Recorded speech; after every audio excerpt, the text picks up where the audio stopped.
Hi friends, ನನ್ನ ಇವತ್ತಿನ log start ಮಾಡ್ತಾ ಇದ್ದೀನಿ. ವೆಲ್ಕಮ್. ಹೀಗೆ ಈ ದಿನ ನಾನು ಏನೇನು ಮಾಡ್ತೀನಿ ಅಂದಿಲ್ಲ, ಇವತ್ತಿನ ಲಾಗಲ್ಲಿ ನಾನು ಹೇಳ್ತೀನಿ ಒಂದೊಂದಾಗಿ. ಬನ್ನಿ.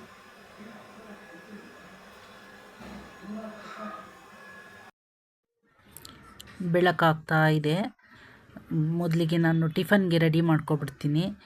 ನಾನು ರಾತ್ರಿಯೇ ಸ್ವಲ್ಪ ಕಡಲೆಕಾಳನ್ನ ನೀರಿನಲ್ಲಿ ನೆನೆಯಕ್ಕೆ ಹಾಕಿ ಮಲಗಿದ್ದೆ. ಅದು ಚೆನ್ನಾಗಿ ನೆಂದು ಸಾಫ್ಟಾಗಿದೆ. ಈಗ ನಾನು ಅದನ್ನು ಚೆನ್ನಾಗಿ ತೊಳೆದ್ಬಿಟ್ಟು ಒಂದು ಕುಕ್ಕರ್ನಲ್ಲಿ ಹಾಕಿದ್ದೀನಿ.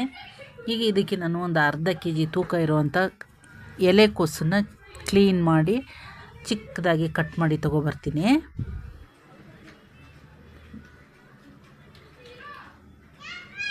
ಬೆಳಗ್ಗೆ ನಾನು ಎದ್ದ ತಕ್ಷಣ ಒಂದು ಗ್ಲಾಸ್ ನೀರು ತೊಗೊಂಡಿದ್ದೀನಿ ಬಿಸಿಯಾಗಿ. ಆರಾಮಾಗಿ ಈಗ ಕೆಲಸ ಮಾಡ್ತಾಯಿದ್ದೀನಿ. ಎಲೆಕೋಸು ಕಟ್ ಮಾಡಿ ಆಗಿದ್ದಾಯಿತು.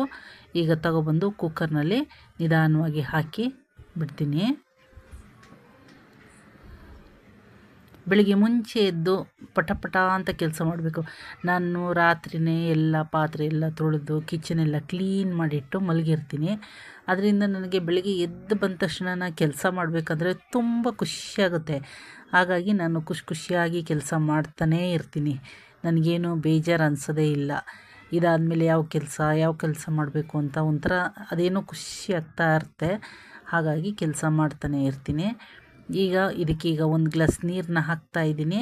ನೀರನ್ನ ಹಾಕ್ಬಿಟ್ಟು ಕುಕ್ಕರ್ನ ಮುಚ್ಚಿ ಒಂದು ವಿಸಲ್ ಬರುತ್ತೆ ಅನ್ನೋ ಅಷ್ಟೊತ್ತಿಗೆ ನಾನು ಆಫ್ ಮಾಡಿಬಿಡ್ತೀನಿ. ಆಗ ಇದು ಚೆನ್ನಾಗಿ ಬೆಂದಿರುತ್ತೆ. ಪಲ್ಯ ಮಾಡಲಿಕ್ಕಂತೂ ಕರೆಕ್ಟಾಗಿ ಬೆಂದಿರುತ್ತೆ ಅಷ್ಟೇ. ಅದಾದಮೇಲೆ ಕುಕ್ಕರ್ ಮುಚ್ಚಿಬಿಡ್ತೀನಿ.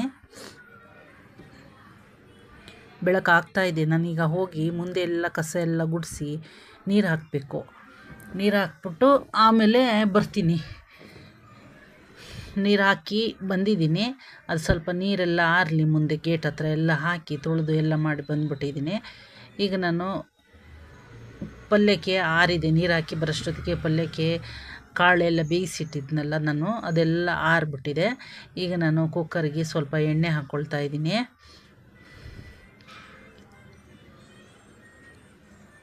ಇದಕ್ಕೀಗ 1 ಟೇಬಲ್ ಸ್ಪೂನ್ ಆಗೋಷ್ಟು ನಾನು ಸಾಸಿವೆನ ಹಾಕ್ತೀನಿ.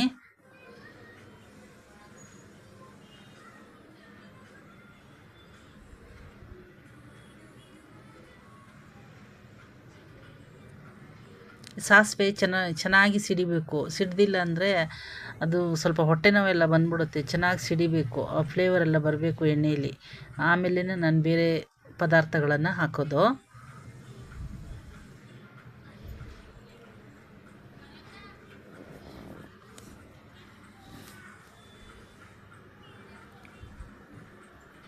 ಬೆಳಿಗ್ಗೆ ಎದ್ದಾಗಂತೂ ನಮ್ಮ ಮನೆ ಹತ್ರ ಮರ ಇದೆ. ಆ ಮರದ ಹತ್ರ ಕೋಗಿಲೆ ಮತ್ತು ಪಾರಿವಾಳಗಳು ಎಲ್ಲ ಪಕ್ಷಿಗಳಿದ್ದಾವೆ. ಅದೆಲ್ಲ ಕೂಗ್ತಾ ಇರುತ್ತೆ. ಇವಾಗ ನಾನು ಸಾಸಿವೆ ಸಿಡ್ದಾದ್ಮೇಲೆ ಕಡಲೆಬೇಳೆ ಮತ್ತು ಉದ್ದಿನಬೇಳೆ ಹಾಕ್ತಾಯಿದ್ದೀನಿ. ಇದು ಸ್ವಲ್ಪ ಫ್ರೈ ಮಾಡ್ಕೊಳ್ತೀನಿ. ನಾನು ನೀರು ಹಾಕ್ತಾಯಿದ್ದೆ. ಎಷ್ಟು ಚೆನ್ನಾಗಿ ಕೂಗ್ತಾ ಇದ್ದಾವೆ ಅಂದರೆ ಅದೇನೋ ಒಂಥರ ಖುಷಿಯಾಗುತ್ತೆ. ಅದಕ್ಕೆ ಬೆಳಿಗ್ಗೆ ಬೇಗ ಎದ್ಬಿಡಬೇಕು. ಬೆಳಗ್ಗೆ ಚೆನ್ನಾಗಿತ್ತು ಅಂದರೆ ಇಡೀ ದಿನ ಅಷ್ಟು ಸೂಪರಾಗಿರುತ್ತೆ. ಬೆಳಗ್ಗೆ ಏಳೋದನ್ನ ಮಾತ್ರ ಮಿಸ್ ಮಾಡಲೇಬಾರ್ದು. ಆಮೇಲೆ ಬೇಕಾದರೆ ಊಟ, ಈ ಟಿಫನ್ನು, ಸ್ನಾನ ಎಲ್ಲ ಕೆಲಸ ಆದಮೇಲೆ ಬೇಕಾದರೆ ಒಂದು 1/2 hour ಮಲ್ಕೋಬೋದು, ಪರವಾಗಿಲ್ಲ. ಆದರೆ ಬೆಳಗ್ಗೆ ಬೇಗ ಏಳೋದು ಮಾತ್ರ ಮಿಸ್ ಮಾಡಲೇಬಾರ್ದು. ಅದು ಮಿಸ್ ಮಾಡಿದರೆ ಮತ್ತು ಆ ಖುಷಿ ಅನ್ನೋದು ಸಿಗೋದೇ ಇಲ್ಲ. ನಾನಿಲ್ಲಿ 2 ದೊಡ್ಡ ಈರುಳ್ಳಿನ ಚಿಕ್ಕದಾಗಿ ಕಟ್ ಮಾಡಿಟ್ಟಿದ್ದೆ. ಅದನ್ನು ಹಾಕ್ತಾಯಿದ್ದೀನಿ. ಅದನ್ನು ಕೂಡ ಫ್ರೈ ಮಾಡ್ಕೊಳ್ತೀನಿ. ಈರುಳ್ಳಿ ಚೆನ್ನಾಗಿ ಫ್ರೈ ಆಗಲಿ.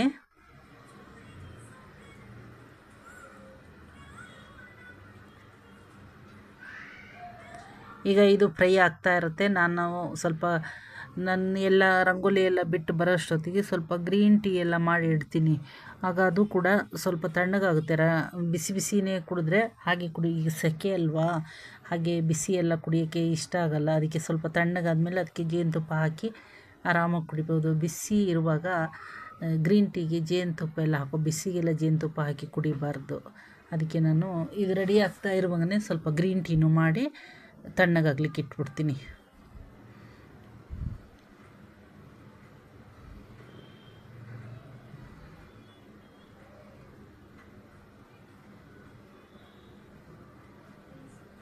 ಸ್ವಲ್ಪ ಉಪ್ಪು ಹಾಕ್ಕೊಳ್ತೀನಿ, ರುಚಿಗೆ ಎಷ್ಟು ಬೇಕಷ್ಟು. ನಾನಿವಾಗ ಕಡಲೆಕಾಳು ಮತ್ತು ಇದು ಎಲೆಕೋಸು ಬೇಯಿಸುವಾಗ ಉಪ್ಪು ಹಾಕಿಲ್ಲ, ಹಾಗೆ ಸ್ವಲ್ಪ ಬೇಯಿಸಿದ್ದೀನಿ. ಅದಕ್ಕೆ ಮತ್ತು ನೀರು ಕೂಡ ಜಾಸ್ತಿ ಹಾಕಿಲ್ಲ, ಸ್ವಲ್ಪನೇ ನೀರು ಹಾಕಿದ್ದೀನಿ. ಜಾಸ್ತಿ ನೀರು ಹಾಕಿದರೆ ಅದೊಂಥರ ನೀರೆಲ್ಲ ಬಿಟ್ಕೊಂಡು ತುಂಬ ಸಾಫ್ಟ್ ಆಗಿಬಿಡುತ್ತೆ. ಸ್ವಲ್ಪ ನೀರು ಹಾಕಿ ಒಂದು ವಿಸಲ್ ಬರೋ ಮುಂಚೆನೇ ಆಫ್ ಮಾಡಿದ್ದೀನಿ. 1 ಟೀ ಸ್ಪೂನಷ್ಟು ಅರಿಶಿನ ಪುಡಿ ಸೇರಿಸ್ಕೊಳ್ತಾ ಇದ್ದೀನಿ.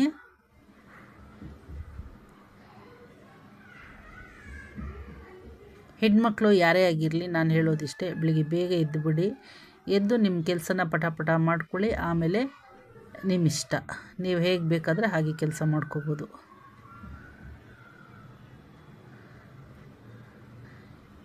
ಬೇಯಿಸಿಟ್ಟಿದ್ನಲ್ಲ, ಅದು ನೀರು ಮುಂದೆ ಗೇಟ್ ಹತ್ರ ಎಲ್ಲ ನೀರು ಹಾಕಿ ಬರೋಷ್ಟೊತ್ತಿಗೆ ನೋಡಿ ಆರೇ ಹೋಗಿದೆ.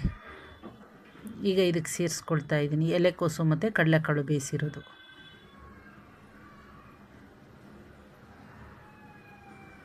ತುಂಬಾ ಬೆಂದಿಲ್ಲ, ಸ್ವಲ್ಪ ಹಾಫ್ ಬಾಯ್ಲ್ ಕೂಡ ಆಗಿಲ್ಲ, ಸ್ವಲ್ಪ ಬೆಂದಿದೆ.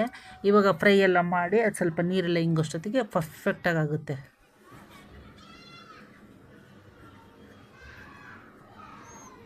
ಆದಷ್ಟು ನಾನು ಈ ಚಟ್ನಿಗಳೆಲ್ಲ ಮಾಡ್ತೀನಿ, ಆದರೆ ಈ ತರಕಾರಿ ಎಲ್ಲ ತಿಂದರೆ ತುಂಬ ಒಳ್ಳೆಯದು. ಅದಕ್ಕೆ ನಾನು ಆದಷ್ಟು ತರಕಾರಿ ಪಲ್ಯಗಳನ್ನೇ ಜಾಸ್ತಿ ಮಾಡ್ತೀನಿ. ಟಿಫನ್ಗಾಗಲಿ, ಮಧ್ಯಾಹ್ನ ಊಟಕ್ಕಾಗಲಿ, ರಾತ್ರಿ ಊಟಕ್ಕಾಗಲಿ ತರಕಾರಿ ಅಂತೂ ಕಂಪಲ್ಸರಿ ಬೇಕೇ ಬೇಕು. ಈ ಚಟ್ನಿ ಗೊಜ್ಜು ಎಲ್ಲ ನಾನು ತುಂಬ ಖಾರ ಅದು ಇದು ತಿನ್ನಬೇಕು ಅನಿಸಿದಾಗ ಮಾಡ್ತೀನಿ, ಸ್ವಲ್ಪ ಕಡಿಮೆ ಅಷ್ಟೆ.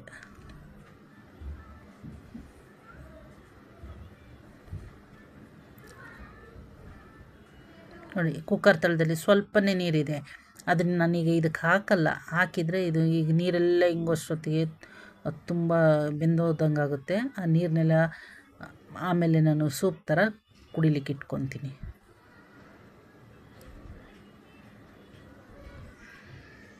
ಈಗ ಹಂಗೆ ಸ್ವಲ್ಪ ತಿರುಗಿಸ್ಕೊಳ್ತೀನಿ.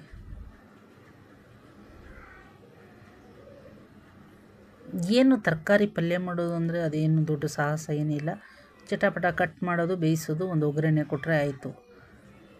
ತುಂಬ ಅದು ದೊಡ್ಡ ಸಾಹಸ ಅಂತ ಅದನ್ನು ತರಕಾರಿ ಕಟ್ ಮಾಡ್ದಲೇ, ತಿಂದಲೇ, ಬೇಯಿಸ್ದಲೇ ಎಲ್ಲ ಇರಬಾರ್ದು.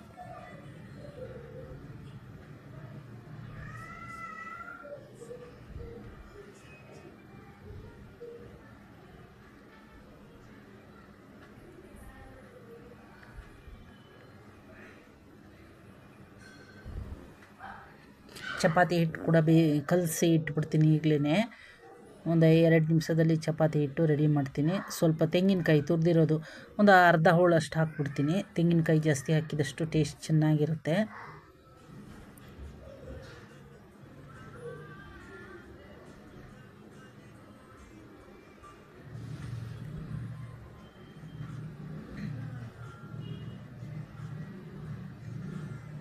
ಚಪಾತಿ ಹಿಟ್ಟನ್ನು ಈಗಲೇ ಕಲಸಿ ಇಟ್ಬಿಟ್ರೆ ಅದು ಕೂಡ ಕಲಸಿ ಆದಮೇಲೆ ಒಂದು ಅರ್ಧ ಗಂಟೆ ಆದರೂ ಇಡಬೇಕು ಚಪಾತಿ ಹಿಟ್ಟನ್ನು. ಆವಾಗನೇ ಅದೊಂಥರ ಸಾಫ್ಟಾಗಿ ಬರುತ್ತೆ, ತುಂಬ ಚೆನ್ನಾಗಿರುತ್ತೆ ಚಪಾತಿ ತಿನ್ನಲಿಕ್ಕೆ.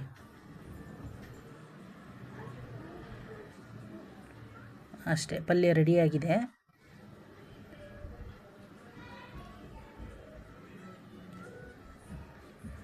ಎಷ್ಟು ಬೇಗ ಕೆಲಸ ಆಗುತ್ತೆ ಅಂದರೆ ಬೆಳಿಗ್ಗೆ ಹೊತ್ತಲ್ಲಿ ಪಟ ಕೆಲಸ ಆಗುತ್ತೆ. ಅದೇ ಒಂದು ಅರ್ಧ ಗಂಟೆ 1 ಅವರು ಲೇಟಾಗಿ ಎದ್ದುಬಿಟ್ರೆ ಆಗೋ ಕೆಲಸನೂ ಆಗಲ್ಲ. ನಿಧಾನ ಆಗಿ ಅದು ಎಲ್ಲ ಮಿಸ್ಟೇಕ್ ಆಗಿಬಿಡುತ್ತೆ. ನೋಡಿ ಬೆಳಕಾಗೋಷ್ಟೊತ್ತಿಗೆ ನನಗೆ ಪಲ್ಯ ಆಯಿತು, ಚಪಾತಿ ಹಿಟ್ಟು ಕಲಸಿದ್ದಾಯಿತು. ಈಗ ಹೋಗ್ಬಿಟ್ಟು ರಂಗೋಲಿ ಹಾಕ್ಬಿಟ್ಟು ಬಂದ್ಬಿಡ್ತೀನಿ. ಇದೇ ಇವತ್ತು ನಾನು ಹಾಕಿರೋ ರಂಗೋಲಿ.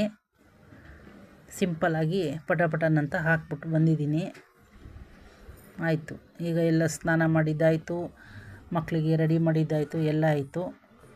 ಎಲೆಕೋಸು ಪಲ್ಯ, ಚಪಾತಿ, ಹಾರ್ಲಿಕ್ಸ್ ರೆಡಿ ಇದೆ. ನಮ್ಮ ಮಗಳಿಗೆ ಕೊಡ್ತೀನಿ. ಬೆಳಗಿನ ಟಿಫನ್ನೇ.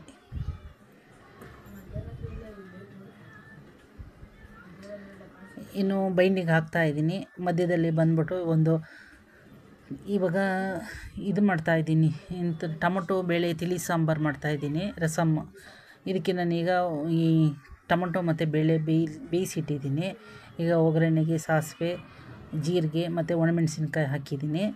ಎಣ್ಣೆ ಹಾಕ್ಬಿಟ್ಟು ಜಜ್ಜಿಟ್ಟಿರುವಂಥ ಬೆಳ್ಳುಳ್ಳಿ, ಕರಿಬೇವಿನ ಸೊಪ್ಪು ಮತ್ತು ಸ್ವಲ್ಪ ಕೊತ್ತಂಬರಿ ಸೊಪ್ಪು ಹಾಕಿ ಚೆನ್ನಾಗಿ ಫ್ರೈ ಮಾಡ್ತೀನಿ. ಈಗ ಎಣ್ಣೆಯಲ್ಲಿ ಪಟಾಪಟ ಅಂತ ಮಾಡಬೇಕು. ನನಗೆ ಟೈಮ್ ಇಲ್ಲ, ಬೈಂಡಿಂಗ್ ಮಾಡೋದೇ ಕೆಲಸ ಅಲ್ಲ.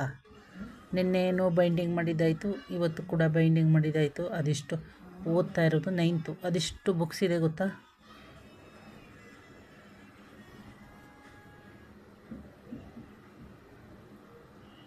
ಇದೆಲ್ಲ ಚೆನ್ನಾಗಿ ಫ್ರೈ ಆಗಬೇಕು.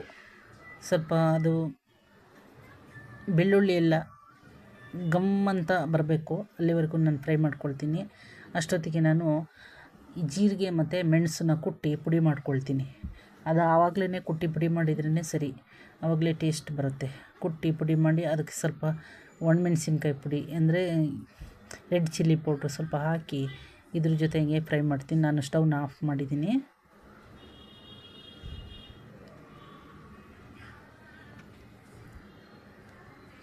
ಈಗ ಈ ಬೇಳೆ ಮತ್ತು ಟೊಮೊಟೊ ಬೇಯಿಸಿಟ್ಟಿದ್ದೀನಿ ಕುಕ್ಕರ್ನಲ್ಲಿ, ಅದನ್ನು ತೆಗೆದ್ಬಿಟ್ಟು ಇದಕ್ಕೆ ಸ್ವಲ್ಪ ಹಾಕ್ತೀನಿ.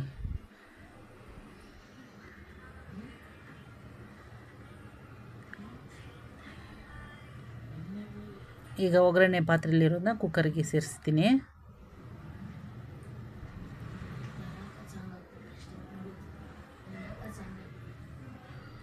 ಸ್ವಲ್ಪ ಹುಣಸೆಹಣ್ಣನ್ನು ಬಿಸಿ ನೀರಿನಲ್ಲಿ ನೆನೆಯಕ್ಕೆ ಹಾಕಿಟ್ಟಿದ್ದೀನಿ. ಅದನ್ನು ಚೆನ್ನಾಗಿ ನೆನೀತಾ ಇದೆ. ಈ ಒಗ್ಗರಣೆನ ಈಗ ನಾನು ಕುಕ್ಕರ್ಗೆ ಸೇರಿಸ್ತಾ ಇದ್ದೀನಿ.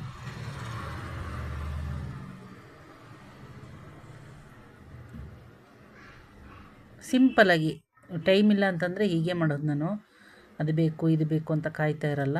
ಟೈಮ್ ಇರುವಾಗ ಎಲ್ಲ ಹಾಕಿ ನೀಟಾಗಿ ನಿಧಾನವಾಗಿ ಮಾಡ್ತೀನಿ. ಟೈಮ್ ಇಲ್ಲ ಅಂದರೆ ಈ ಥರ ಪಟಾಪಟ ಅಂತ ಮಾಡಿ ಅಡುಗೆ ಮುಗಿಸ್ಬಿಡ್ತೀನಿ.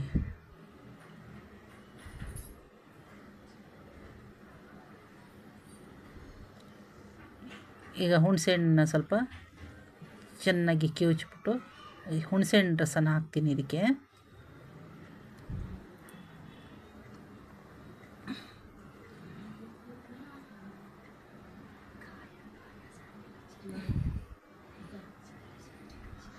ಮೊಸರು ಇದೆ ಮನೆಯಲ್ಲಿ, ಮೊಟ್ಟೆ ಇದೆ, ಆಮ್ಲೆಟ್ ಹಾಕ್ತೀನಿ. ಅನ್ನ ಮಾಡ್ತೀನಿ. ಬೆಳಗ್ಗೆದು ಕೋಸು ಪಲ್ಯ ಇದೆ, ಅದು ಇವತ್ತಿನ ಊಟ. ಸ್ವಲ್ಪ ಮ್ಯಾಂಗೋ ಇದೆ, ಬಾಳೆಹಣ್ಣಿದೆ, ಎಲ್ಲ ಮಧ್ಯೆ ಮಧ್ಯದಲ್ಲಿ ತಿನ್ನೋದು.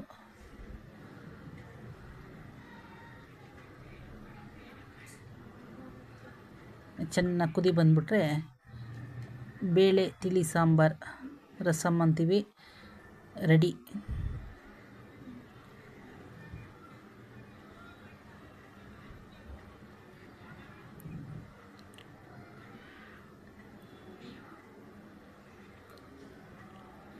ಎಷ್ಟು ಬುಕ್ಸ್ಗಳು ಗೊತ್ತಾ, ನನಗೆ ಬೈಂಡ್ ಹಾಕಿ ಹಾಕಿ ಹಾಕಿ ಕೂತು ಸಾಕಾಗಿ ಹೋಗ್ತಾಯಿದೆ. ಇಷ್ಟು ಬೈಂಡ್ ಹಾಕಿರೋದು, ಇನ್ನೂ ಇದೆ ಬುಕ್ಸ್ಗಳು.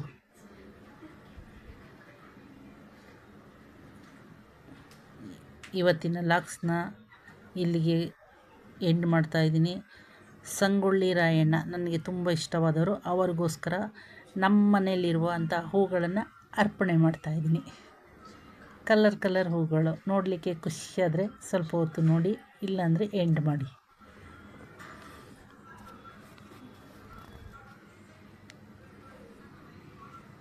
Thank you for watching.